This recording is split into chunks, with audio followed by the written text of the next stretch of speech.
नमस्कार दोस्तों, किस्से कहानियों की दुनिया में आपका स्वागत है। आप सुन रहे हैं मुंशी प्रेमचंद की कहानी दो कब्रें। कहानी पसंद आए तो वीडियो को लाइक कीजिए और चैनल को सब्सक्राइब कीजिए। तो आइए सुनते हैं। कुंवर रणबीर सिंह रोज संध्या समय जोहरा की कब्र के दर्शन करने जाते थे। उसे फूलों से सजाते, आंसुओं से सींचते। 15 साल गुजर गए, एक भी दिन ऐसा न गया कि उस दिन वो कब्र पे न गए हों। प्रेम की उपासना ही उनके जीवन का उद्देश्य था। उस प्रेम का जिसमें उन्होंने जो कुछ देखा वही पाया और जो कुछ अनुभव किया उसी की याद अब भी उन्हें मस्त कर देती है। उस उपासना में सुलोचना भी उनके साथ होती थी, जो जोहरा का प्रसाद है और कुंवर साहब की सारी अभिलाषाओं का केंद्र भी। कुंवर साहब ने 2 शादियां की थी, पर दोनों स्त्रियों में से एक भी संतान का मुख न देख सकी। कुंवर साहब ने फिर विवाह न किया। एक दिन एक महफिल में उन्हें जोहरा के दर्शन हुए। उस निराश पति और अतृप्त युवती में ऐसा मेल, मानो चिरकाल से बिछड़े हुए 2 साथी मिल गए हों। जीवन का बसंत विकास संगीत और सौरभ से भरा हुआ आया, मगर अफसोस 5 वर्षों के अल्पकाल में ही उसका भी अंत हो गया। वह सेवा और व्रत की देवी 3 साल की सुलोचना को उनकी गोद में सौंपकर सदा के लिए सिधार गई। कुंवर साहब ने इस प्रेमादेश का इतने अनुराग से पालन किया कि देखने वालों को आश्चर्य होता था। कितने ही तो उन्हें पागल समझते थे। सुलोचना ही की नींद सोते, उसी की नींद जागते, खुद पढ़ाते, उसके साथ सैर करने जाते, इतनी एकाग्रता के साथ जैसे कोई विधवा अपने अनाथ बच्चे को पाले। जब से वे यूनिवर्सिटी में दाखिल हुई, उसे खुद मोटर से पहुंचाने जाते और शाम को खुद जाके ले आते। वह उसके माथे पर लगे उस कलंक को धो डालना चाहते थे जो मानव विधाता ने क्रूर हाथों से लगा दिया था। धन तो उसे न धो सका, शायद विद्या धो डाले। एक दिन शाम को कुंवर साहब जोहरा के मजार को फूलों से सजा रहे थे और सुलोचना कुछ दूर पर खड़ी अपने कुत्ते को गेंद से खिला रही थी कि सहसा उसने अपने कॉलेज के प्रोफेसर डॉक्टर रामेंद्र को आते देखा। सकुचाकर मुंह फेर लिया, मानो उन्हें देखा है न हो। शंका हुई, रामेंद्र इस मजार के विषय में कुछ पूछ न बैठे। रामेंद्र ने कुंवर साहब की ओर देख के कहा, तुम्हारे बाबा इस कब्र पे क्या कर रहे हैं? सुलोचना का चेहरा कानों तक लाल हो गया। बोली, यह उनकी पुरानी आदत है। रामेंद्र, किसी महात्मा की समाधि है? सुलोचना ने इस सवाल को उड़ा देना चाहा। रामेंद्र यह तो जानते थे कि सुलोचना कुंवर साहब की दास्ता औरत की लड़की है, पर उन्हें यह न मालूम था कि यह उसी की कब्र है और कुंवर साहब अतीत प्रेम के इतने उपासक हैं। मगर यह प्रश्न उन्होंने बहुत धीमे स्वर में न किया था। कुंवर साहब जूते पहन रहे थे, यह प्रश्न उनके कान में पड़ गया। जल्दी से जूता पहन लिया और समीप आके बोले, संसार की आंखों में तो वह महात्मा न थी, पर मेरी आंखों में थी और है। ये मेरे प्रेम की समाधि है। सुलोचना की इच्छा होती थी यहाँ से भाग जाऊं, लेकिन कुंवर साहब को जोहरा के यशोगान में आत्मिक आनंद मिलता था। रामेंद्र का विस्मय देखकर बोले, इसमें वह देवी सो रही है जिसने मेरे जीवन को स्वर्ग बना दिया था।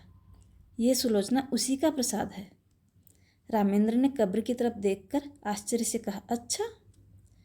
कुंवर साहब ने मन में उस प्रेम का आनंद उठाते हुए कहा, वह जीवन ही कुछ और था प्रोफेसर साहब। ऐसी तपस्या मैंने और कहीं नहीं देखी। आपको फुर्सत हो तो मेरे साथ चलिए, आपको उन यौन स्मृतियों। सुलोचना बोल उठी, ये सुनाने की चीज़ें नहीं है दादा। कुंवर, मैं रामेंद्र को गैर नहीं समझता। रामेंद्र को प्रेम का यह अलौकिक रूप मनोविज्ञान का एक रत्न से मालूम हुआ। वह कुंवर साहब के साथ ही उनके घर आए और कई घंटे उन हसरत में डूबी हुई प्रेम स्मृतियों को सुनते रहे। जो वरदान मांगने के लिए उन्हें साल भर से साहस न हो रहा था, दुविधा में पड़ रहे थे, वह उन्होंने आज मांग ही लिया। लेकिन विवाह के बाद रामेंद्र को एक नया अनुभव हुआ। महिलाओं का आना जाना प्राय बंद हो गया। इसके साथ ही मर्दों का आना जाना बढ़ गया। दिन भर उनका तांता लगा रहता था। सुलोचना उनके आदर सत्कार में ही लगी रहती। पहले 1-2 महीने तक तो रामेंद्र ने इधर ध्यान नहीं दिया, लेकिन जब कई महीने गुजर गए और स्त्रियों ने बहिष्कार का त्याग न किया तो उन्होंने एक दिन सुलोचना से कहा, ये लोग आजकल अकेले ही आते हैं। सुलोचना ने धीरे से कहा, हाँ देखती तो हूँ रामेंद्र, इनकी औरतें तो तुमसे परहेज नहीं करती। सुलोचना, शायद करती हूँ रामेंद्र, मगर वे लोग तो विचारों के बड़े स्वाधीन हैं, इनकी औरतें भी शिक्षित हैं, फिर ये क्या बात हुई। सुलोचना ने दबी जबान से कहा, मेरी समझ में भी कुछ नहीं आता। रामेंद्र कुछ देर असमंजस में पड़े रहे। कहा, हम लोग किसी दूसरे शहर चले जाएं तो क्या हर्ज है, वहाँ हमें कोई न जानता होगा। सुलोचना ने अब की तीव्र स्वर में कहा, दूसरी जगह क्यों जाएं? हमने किसी का कुछ बिगाड़ा है क्या? किसी से कुछ मांगते हैं? जिसे आना हो आओ, न आना हो मत आओ, हम क्यों मुँह छिपाएं। धीरे धीरे रामेंद्र पर एक और रहस्य खुलने लगा, जो महिलाओं के व्यवहार से भी कहीं अधिक घृणास्पद और अपमानजनक था। रामेंद्र को अब मालूम होने लगा कि ये महाशय जो आते हैं और घंटों बैठे सामाजिक और राजनीतिक प्रश्नों पर बहस किया करते हैं, वास्तव में विचार विनिमय के लिए नहीं बल्कि रूप की उपासना के लिए आते हैं। उनकी आंखें सुलोचना को खोजती रहती हैं, उनके कान उसी की बातों की ओर लगे रहते हैं। उसकी रूप माधुर्य का आनंद उठाना ही उनका अभिष्ट है। यहाँ उन्हें वह संकोच नहीं होता जो किसी भले आदमी की बहू बेटी की ओर देखते समय होता है। शायद वे सोचते हैं यहाँ उन्हें कोई रोकने टोकने वाला नहीं। कभी कभी जब रामेंद्र की अनुपस्थिति में कोई महाशय आ जाते तो सुलोचना को बड़ी कठिन परीक्षा का सामना करना पड़ता। अपने चितवनों से, अपनी रहस्यपूर्ण बातों से, अपनी लंबी लंबी सांसों से उसे दिखाना चाहते थे कि हम भी तुम्हारी कृपा के भिखारी हैं। अगर रामेंद्र का तुम पर 16 आना अधिकार है तो थोड़ी सी दक्षिणा के अधिकारी हम भी हैं। सुलोचना उस वक्त जहर का घूंट पी के रह जाती। अब तक रामेंद्र और सुलोचना दोनों क्लब जाया करते थे। वहाँ उदार सज्जनों का अच्छा जमघट रहता था। जब तक रामेंद्र को किसी और संदेह न हुआ था, वह उसे आग्रह करके अपने साथ ले जाते। सुलोचना के पहुँचते ही वहाँ एक स्फूर्ति सी उत्पन्न हो जाती। जिस मेज़ पे सुलोचना बैठती उसे लोग घेर लेते। कभी कभी सुलोचना गाती थी। उस वक्त सब के सब उन्मत्त हो जाते। क्लब में महिलाओं की संख्या अधिक न थी, मुश्किल से 5-6 लेडीज़ ही आती थी, मगर वे भी सुलोचना से दूर दूर रहती थी, बल्कि अपनी भाव भंगिमाओं और कटाक्षों से उसे जता देना चाहती थी कि तुम पुरुषों का दिल खुश करो, हम कुलवधुओं के पास तुम नहीं आ सकते। लेकिन जब रामेंद्र पर इस कटु सत्य का प्रकाश हुआ तो उन्होंने क्लब जाना छोड़ दिया, मित्रों के यहाँ आना जाना भी कम कर दिया और अपने यहाँ आने वालों की भी वह उपेक्षा करने लगे। वह चाहते थे मेरे एकांतवास में कोई विघ्न न डाले। आखिर उन्होंने बाहर आना जाना भी छोड़ दिया। अपने चारों ओर छल कपट का जाल सा बिछा हुआ मालूम होता था। किसी पर विश्वास न कर सकते थे। किसी से सद्व्यवहार की आशा ही न थी। सोचते ऐसे धूर्त कपटी दोस्तों की तो आड़ में गला काटने वाले आदमियों से मिले ही क्यों, इससे तो अपना घर ही भला। ऐसे स्वभाव से मिलनसार आदमी थे ये एकांतवास, जहाँ न कोई सैर थी, न विनोद, न कोई चहल पहल, उनके लिए कठिन कारावास से हो जैसा हो गया था। सुलोचना दिल में सोचती, इनकी इस दशा का कारण मैं ही तो हूँ, मैं ही तो इनके जीवन का कांटा हो गई हूँ। एक दिन उसने रामेंद्र से कहा, आजकल क्लब नहीं जाते, कई सप्ताह हो गए घर से भी नहीं निकल रहे। रामेंद्र ने बेदिली से कहा, मेरा जी कहीं जाने को नहीं चाहता, अपना घर ही सबसे अच्छा है। सुलोचना, जी तो उबता ही होगा, मेरे कारण ये तपस्या क्यों करते हो? मैं तो न जाऊंगी, उन स्त्रियों से मुझे घृणा होती है। उनमें एक भी ऐसी नहीं है जिसके दामन पर काले दाग न हों, लेकिन सब सीता बनी फिरती हैं। मुझे तो उनकी सूरत से ही चिढ़ हो गई है। मगर तुम क्यों नहीं जाते? कुछ दिल ही बहल जाएगा। रामेंद्र, दिल नहीं, पत्थर बहलेगा। जब अंदर आग लगी हुई हो तो बाहर शांति कहाँ? सुलोचना चौंक पड़ी। आज पहली बार उसने रामेंद्र के मुख से ऐसी बात सुनी थी। वह अपने ही को बहिष्कृत समझती थी। अपना अनादर तो कुछ था, उसका था। रामेंद्र के लिए तो अब भी सब दरवाजे खुले हुए थे। वह जहाँ चाहे जा सकते थे, जिनसे चाहे मिल सकते थे। उनके लिए कौन सी रुकावट थी? लेकिन नहीं, अगर उन्होंने किसी कुलीन स्त्री से विवाह किया होता तो उनकी यह दशा क्यों होती? प्रतिष्ठित घराने की औरतें आती, आपस में मैत्री बढ़ती, जीवन सुख में कटता, रेशम का पैबंद लग जाता। अब तो उनमें टाट का पैबंद लग गया। मैंने आके सारे तालाब को गंदा कर दिया। उनके मुख पे उदासी छा गई। रामेंद्र को भी तुरंत मालूम हो गया कि उनकी जुबान से एक ऐसी बात निकल गई जिसके दो अर्थ हो सकते हैं। उन्होंने फौरन बात बनाई। क्या तुम समझती हो कि हम और तुम अलग अलग हैं? हमारा और तुम्हारा जीवन एक है। जहाँ तुम्हारा आदर नहीं, वहाँ मैं कैसे जा सकता हूँ? फिर मुझे भी समाज के इन रंगे सियारों से घृणा हो गई है। मैं इन सब के कच्चे चिट्ठे जानता हूँ। इन लोगों से दूर रहना ही अच्छा है। सुलोचना का चित्त शांत हो गया। दूसरे साल सुलोचना की गोद में एक चांद सी बालिका का उदय हुआ। उसका नाम रखा गया शोभा। कुंवर साहब का स्वास्थ्य इन दिनों कुछ अच्छा न था। मसूरी गए हुए थे। यह खबर पाते ही रामेंद्र को ताड़ दिया कि जच्चा और बच्चा को लेके यहाँ आ जाओ। लेकिन रामेंद्र इस अवसर पर न जाना चाहते थे। अपने मित्रों की सज्जनता और उदारता की अंतिम परीक्षा लेने का इससे अच्छा मौका और कौन सा अवसर हो सकता था? सलाह हुई एक शानदार दावत दी जाए। प्रोग्राम में संगीत भी शामिल किए जाए। कई अच्छे अच्छे गवैये बुलाए गए। अंग्रेजी, हिंदुस्तानी, मुसलमानी सभी प्रकार के भोजन का प्रबंध किया गया। कुंवर साहब गिरते पड़ते मसूरी से आए। उसी दिन दावत थी। नियम समय पर निमंत्रण लोग एक एक करके आने लगे। कुंवर साहब स्वयं उनका स्वागत कर रहे थे। खां साहब आए, मिर्ज़ा साहब आए, मीर साहब आए, मगर पंडित जी और बाबूजी और लाला साहब और चौधरी साहब और कक्कड़, मेहरा, चोपड़ा, कोल, हुक्कू, श्रीवास्तव और खर्रे किसी का पता न था। यह सभी लोग होटलों में सब कुछ खाते थे, अंडे और शराब भी उड़ाते थे। इस विषय में किसी तरह का कोई विवेक या विचार न करते थे।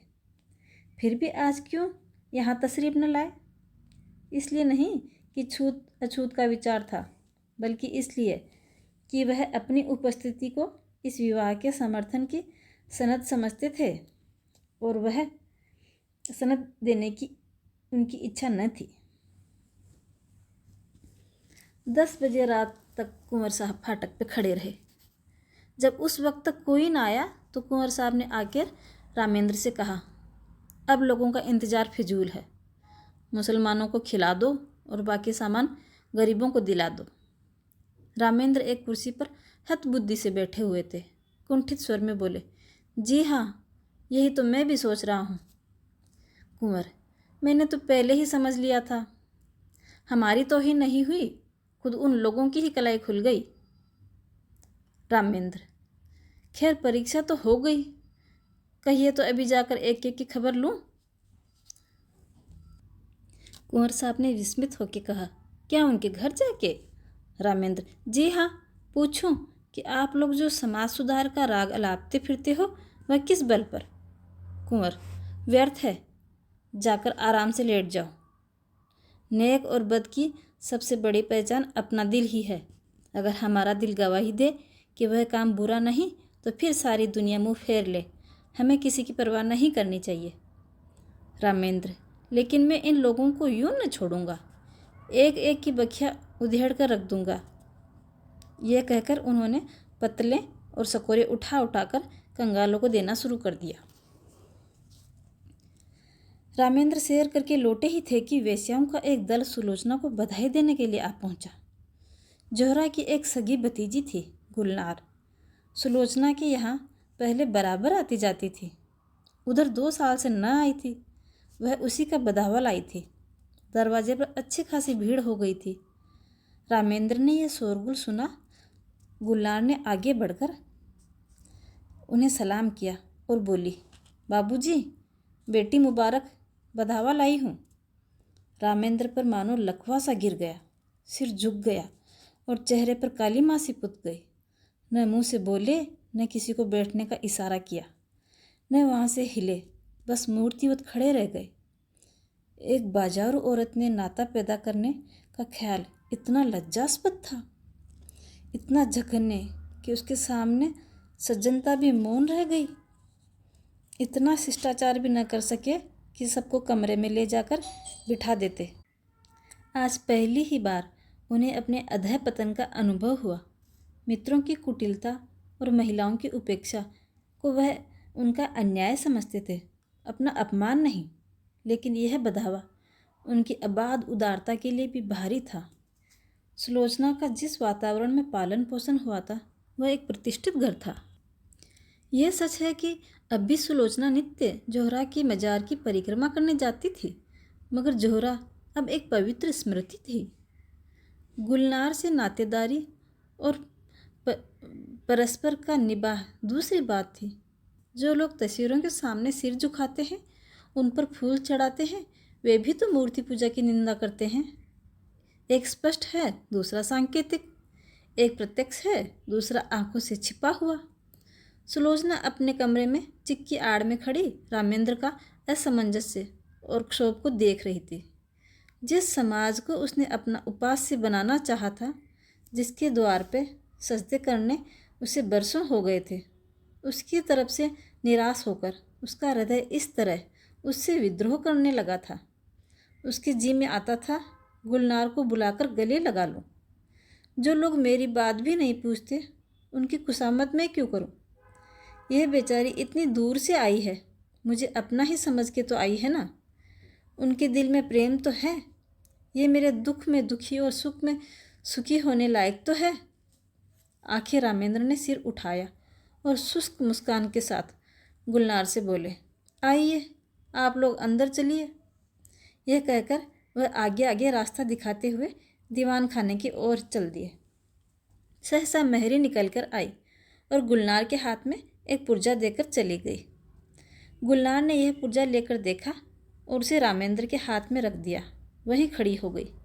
रामेंद्र ने पुर्जा देखा। लिखा था, बहन गुलनार, तुम यहाँ नाहक ही आई। हम लोग तो यूं ही बदनाम हो रहे हैं, अब और बदनाम मत करो। बधावा वापस ले जाओ। कभी मिलने का जी चाहे तो रात को आना और अकेली आना। मेरा जी तुमसे गले मिलके रोने को बहुत करता है, मगर मजबूर हूँ।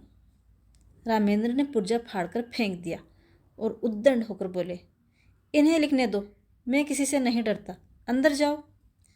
गुलनार ने एक कदम पीछे फिर के कहा, नहीं बाबूजी, अब हमें आज्ञा दीजिए। रामेंद्र, 1 मिनट तो बैठो। गुलनार, जी नहीं, 1 सेकंड भी नहीं। गुलनार के चले जाने के बाद रामेंद्र अपने कमरे में जा बैठे। जैसी पराजय उन्हें आज हुई, वैसी कभी पहले नहीं हुई। वह आत्माभिमान, वह सच्चा क्रोध जो अन्याय के ज्ञान से पैदा होता है, लुप्त हो गया था। उसकी जगह लज्जा थी और ग्लानि। इसे बधावे की क्यों सूझ आई? यूँ तो कभी आती जाती न थी, आज न जाने कहाँ से आ पड़ी। कुंवर साहब होंगे इतने उदार, उन्होंने जोहरा के नातेदारों से भाईचारे का निबाह किया होगा। मैं इतना उदार नहीं हूँ। कहीं सुलोचना छिप छिप कर इनके पास आती जाती तो नहीं? लिखा भी तो है कि मिलने का जी चाहे तो रात को आना और अकेली। क्यों ना हो, खून तो वही है, मनोवृत्ति वही, विचार वही, आदर्श वही। माना कुंवर साहब के घर में लालन पोषण हुआ, मगर रक्त का प्रभाव इतनी जल्दी नहीं मिट सकता। अच्छा, दोनों बहनें मिलती होंगी तो उनमें क्या बातें होती होंगी? इतिहास या नीति की चर्चा तो होती नहीं होंगी, वही निर्लजता की बातें होती होंगी। गुलनार अपना वृत्तांत कहती होगी, उस बाजार के खरीदारों और दुकानदारों के गुण दोष पर बहस होती होगी। यह तो होगा ही गुलनार उनके पास आते ही अपने को भूल जाए, ऐसा तो हो नहीं सकता। वह ये इस तरह की अनर्गल बातें ही कर सकती है। ये सब सोचते सोचते एक क्षण में उनके विचारों ने पलटा खाया। मगर आदमी बिना किसी से मिले जुले रह भी तो नहीं सकता। यह भी तो एक तरह की भूख ही है। भूख में अगर शुद्ध भोजन न मिले तो आदमी जूठा खाने में भी परहेज नहीं करता। अगर इन लोगों ने सुलोचना को अपना लिया होता, उसका यूँ बहिष्कार न करते, तो उसे क्यों ये ऐसे प्राणियों से मिलने की इच्छा होती। उसका कोई दोष नहीं। ये सारा दोष परिस्थितियों का है जो हमारे अतीत की याद दिलाती रहती है। रामेंद्र इन्हीं विचारों में पड़े हुए थे कि कुंवर साहब आ पहुँचे और कटु स्वर में बोले, मैंने सुना गुलनार अभी बदावल आई थी, तुमने उसे लौटा दिया। रामेंद्र का विरोध सजीव हो उठा। बोले, मैंने तो नहीं लौटाया, सुलोचना ने ही लौटा दिया, पर मेरे ख्याल में अच्छा किया। कुंवर, तो ये कहो तुम्हारा इशारा था। तुमने इन पतितों को अपनी ओर खींचने का इतना अच्छा अवसर हाथ से खो दिया। सुलोचना को देखकर जो कुछ असर पड़ा वह तुमने मिटा दिया। बहुत संभव था कि एक प्रतिष्ठित आदमी से नाता रखने का अभिमान उनके जीवन में एक नए युग का आरंभ करता, मगर तुमने इन बातों पर जरा भी ध्यान नहीं दिया। सहसा सुलोचना भी कमरे में आ गई। प्रसव काल का असर अभी बाकी था, पर उत्तेजना ने चेहरे को आरक्त कर रखा था। रामेंद्र सुलोचना को देखकर तेज हो गए। वह उसे जता देना चाहते थे कि इस विषय में मैं एक रेखा तक जा सकता हूँ, उसके आगे किसी तरह नहीं जा सकता। बोले, मैं यह कभी पसंद नहीं करूँगा कि कोई बाजारू औरत किसी भेष में मेरे घर आए, रात को अकेले या दुकेले, किसी भी तरह मेरे घर न आए। मैं समाज के दंड से नहीं डरता, इस नैतिक विष से डरता हूँ। सुलोचना अपने विचार में मर्यादा रक्षा के लिए काफ़ी आत्मसमर्पण कर चुकी थी। उसकी आत्मा ने अभी तक उसे क्षमा नहीं किया था। तीव्र स्वर से बोली, क्या तुम चाहते हो कि मैं इस कैद में अकेले ही जान दे दूँ? कोई तो हो जिससे आदमी हंसे बोले। रामेंद्र ने गर्म होकर कहा, हंसने बोलने का इतना शौक था तो मेरे साथ विवाह न करना चाहिए था। विवाह का बंधन बड़ी हद और त्याग का बंधन होता है। कुंवर साहब समझ गए कि इस वाद विवाद से रामेंद्र और भी जिद पकड़ लेगा और मुख्य विषय लुप्त हो जाएगा, इसलिए नम्र स्वर में बोले, लेकिन बेटा, यह क्यों ख्याल करते हो कि ऊंचे दर्जे की पढ़ी लिखी स्त्री दूसरों के प्रभाव में आ जाएगी तो अपना प्रभाव न डालेगी? रामेंद्र, इस विषय में शिक्षा पर मेरा विश्वास नहीं। शिक्षा ऐसी किताबी बातों को मानती है जो रीति नीति और परंपरा की दृष्टि से त्याज्य हैं। मैं स्पष्ट कह देना चाहता हूँ, मेरे साथ रहकर पुराने संबंधों का त्याग करना पड़ेगा। सुलोचना ने उद्यत होकर कहा, स्त्री इसके लिए मजबूर नहीं है कि वह आपकी आंखों से देखे और आपके कानों से सुने। उसे ये निश्चय करने का अधिकार है कि कौन सी चीज़ उसके लिए हित में होगी और कौन सी हित में नहीं। कुंवर साहब भयभीत होकर बोले, सिलो, तुम भूली जाती हो कि बातचीत में हमेशा मुलायम शब्दों का व्यवहार रखना चाहिए। हम झगड़ा नहीं कर रहे हैं, केवल एक प्रश्न पे अपने अपने विचार प्रकट कर रहे हैं। सुलोचना ने निर्भीकता से कहा, जी नहीं, मेरे लिए बेड़ियाँ तैयार की जा रही हैं। मैं इन बेड़ियों को नहीं पहन सकती। मैं अपनी आत्मा को उतना ही स्वाधीन समझती हूँ जितना कोई मर्द समझता है। रामेंद्र ने अपनी कठोरता पर कुछ लज्जित होकर कहा, मैंने तुम्हारी आत्मा की स्वाधीनता को छीनने की कभी इच्छा नहीं रखी, और न मैं इतना विचारहीन हूँ। शायद तुम भी इसका समर्थन करोगी, लेकिन क्या तुम्हें विपरीत मार्ग पर चलते देख मैं तुम्हें रोक भी नहीं सकता। सुलोचना, उसी तरह जैसे मैं तुम्हें समझा सकती हूँ, तुम मुझे मजबूर नहीं कर सकते। रामेंद्र, मैं इसे नहीं मान सकता। सुलोचना, अगर मैं अपने किसी नातेदार से मिलने जाऊं तो आपकी इज्जत में बट्टा लगता है। क्या इसी तरह आप ये स्वीकार करेंगे कि आपका व्यभिचारियों से मिलना जुलना मेरी इज्जत में दाग लगाता है? रामेंद्र, हाँ, मैं मानता हूँ।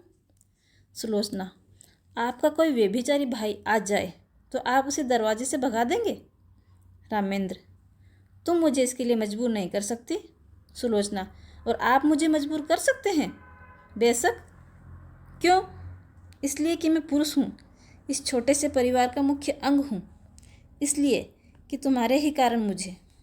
रामेंद्र कहते कहते रुक गए, पर सुलोचना उनके मुख से निकलने वाले शब्दों को ताड़ गई। उसका चेहरा तमतमा उठा, मानो छाती पे बरछी सी लग गई। मन में ऐसा द्वेष उठा कि इसी क्षण घर छोड़ दे, सारी दुनिया से नाता तोड़ चली जाऊं और फिर इन्हें कभी अपना मुंह भी न दिखाऊं। अगर इसी का नाम विवाह है कि किसी की मर्जी के गुलाम होकर रहो, अपमान सहन करूं, तो ऐसे विवाह से तो दूर ही से सलाम करना अच्छा है। वह तहस में आके कमरे से निकलना चाहती थी कि कुंवर साहब ने लपक कर उसे पकड़ लिया और बोले, क्या करती हो बेटी? घर में जाओ। क्यों रोती हो? अभी तो मैं जीता हूँ, तुम्हें क्या गम है? रामेंद्र बाबू से कोई ऐसी बात नहीं कही जो उन्हें नहीं कहनी चाहिए थी। फिर आपस की बातों का क्या बुरा मानना? किसी अवसर पर तुम भी उन्हें कह देना जो तुम्हारे मन में आए। यूँ समझाते हुए कुंवर साहब उसे अंदर ले गए। वास्तव में सुलोचना कभी गुलनार से मिलने की इच्छुक न थी। वह उससे स्वयं दूर भागती थी। एक क्षण आवेश में उसने गुलनार को वह पुर्जा लिख दिया था। मन में स्वयं समझती थी इन लोगों से मेलजोल रखना अच्छी बात नहीं, लेकिन रामेंद्र ने यही विरोध किया। यही उसके लिए असह्य हो गया था। यह मुझे मना क्यों कर रहे हैं? क्या मैं इतना भी नहीं समझती? क्या इन्हें मेरी ओर से इतनी शंका है? इसलिए तो कि मैं कुलीन नहीं हूँ। मैं अभी अभी गुलनार से मिलने जाऊंगी, जिद्द जाऊंगी, देखूं मेरा क्या करते हैं। लाड़ प्यार में पली हुई सुलोचना को कभी किसी ने तीखी आंखों से न देखा था। कुंवर साहब उसकी मर्जी के गुलाम थे। रामेंद्र भी इतने दिनों से उसका मुंह जोते थे। आज अकस्मात ये तिरस्कार और फटकार पाकर उसकी स्वेच्छा प्रेम और आत्मीयता के सारे नातों को पैरों से कुचल डालने के लिए विकल हो उठी थी। वह सब कुछ सह लेगी, पर यह धौंस, यह अन्याय और यह अपमान न सहा जाएगा। उसने खिड़की से सिल निकालकर कोचवान को पुकारा, बोली, गाड़ी लाओ, मुझे चौक जाना है, अभी लाओ। कुंवर साहब ने चुमकार कर कहा, बेटी सी लो, क्या कर रही हो? मेरे ऊपर दया करो, इस वक्त कहीं न जाओ, नहीं हमेशा के लिए पछताना पड़ेगा। रामेंद्र बाबू भी बड़े गुस्से वाले आदमी हैं, फिर तुमसे बड़े हैं, ज़्यादा विचारवान हैं, उन्हीं का कहना मान जाओ। मैं तुमसे सच कहता हूँ, तुम्हारी माँ जब थी तो कई बार ऐसी नौबत आ गई थी कि मैंने उनसे कह दिया था घर से निकल जाओ, पर उस प्रेम की देवी ने कभी डोडी के बाहर पाँव नहीं निकाला। इस वक्त धैर्य से काम लो, मुझे विश्वास है जरा देर में रामेंद्र बाबू खुद लज्जित होकर तुम्हारे पास अपराध क्षमा कराने आ जाएंगे। सहसा रामेंद्र ने आके पूछा, गाड़ी क्यों मंगवाई, कहाँ जा रही हो?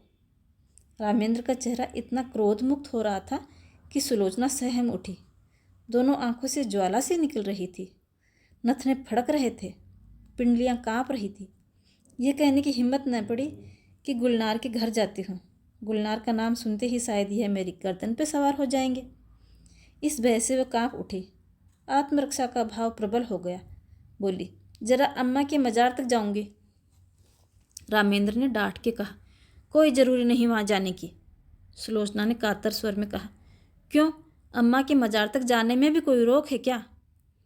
रामेंद्र ने उसी ध्वनि में कहा, हाँ। सुलोचना, तो फिर अपना घर संभालो, मैं जाती हूँ। रामेंद्र, जाओ, तुम्हारे लिए क्या, यह न तो दूसरा घर सही। अभी तक तस्मा बाकी था, वह कट गया। यूँ शायद सुलोचना वहाँ से कुंवर साहब के बंगले पर जाती तो 2-4 दिन में रूठी रहती और फिर रामेंद्र उसे मना लाते और मामला तय हो जाता। लेकिन इस चोट ने समझौते और संधि की जड़ ही काट दी। सुलोचना दरवाजे तक पहुँची थी, वहीं चित्रलिखित सी खड़ी रही, मानो किसी ऋषि के श्राप ने उसके प्राण खींच लिए हों। वहीं बैठ गई, न कुछ बोल सकी न कुछ सोच सकी। उसके सिर पर बिजली सी गिर पड़ी। वह क्या सोचे, क्या रोए, क्या बोले। रामेंद्र के ये शब्द बिजली से कहीं अधिक घातक थे। सुलोचना कब तक वहाँ बैठी रही, उसे कुछ खबर नहीं। जब उसे कुछ होश आया तो घर में सन्नाटा छाया हुआ था। घड़ी की ओर आंख उठा के देखा, 1 बज रहा था।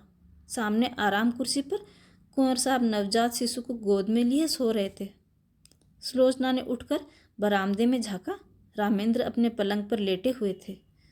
उसके जी में आया, इसी वक्त इन्हीं के सामने जाकर कलेजे में छुरी मार लूं और इन्हीं के सामने तड़प तड़प के मर जाऊं। वह घातक शब्द याद आ गए। इनके मुंह से ऐसे शब्द निकले भी कैसे?